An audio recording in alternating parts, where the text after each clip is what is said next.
an open market in Guayaquil where people are preparing to dress for the World Cup. They're extraordinarily excited about it. They say that they know that the eyes of the world will be on their national team in the opening match of the World Cup. That's the first time that that's ever happened. In fact, Ecuador doesn't usually make it to the World Cup, but this, they say that everything could change, especially this year, because they have a very good team, a lot of very, very young players. One of them, Gonzalo Plata, in fact, has been nicknamed the Black Messi. In Guayaquil, Ecuador's largest city, there's a frenzy to obtain the national team's jersey before they sell out.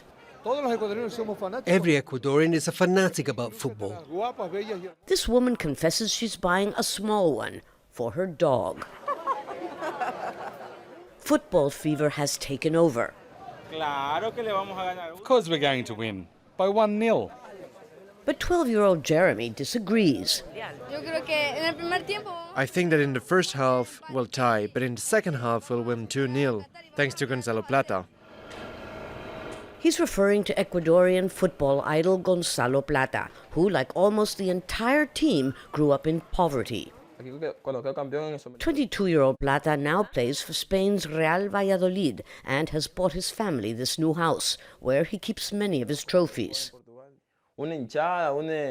Blacks, whites, mulattoes from the mountains to the coast, we all become like one, like brothers. Back in his old neighborhood, they haven't forgotten him.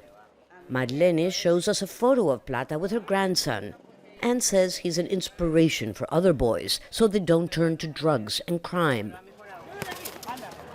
2 weeks ago, the government declared a state of emergency and a curfew here in Guayaquil and 2 other provinces because of uncontrollable gang violence. Because of security concerns, local officials have had to cancel a huge fan fest that they'd planned to host. All the same, Ecuadorians all over Guayaquil are preparing for the big day. Even the gangs have called for an unofficial truce to allow people to think of nothing else but the game. True, Ecuador has never come close to winning a World Cup. But people young and old tell us that this time they're sure their team will take them further than ever before. Ecuador! Well, I can tell you the jerseys are starting to run out here in this stall.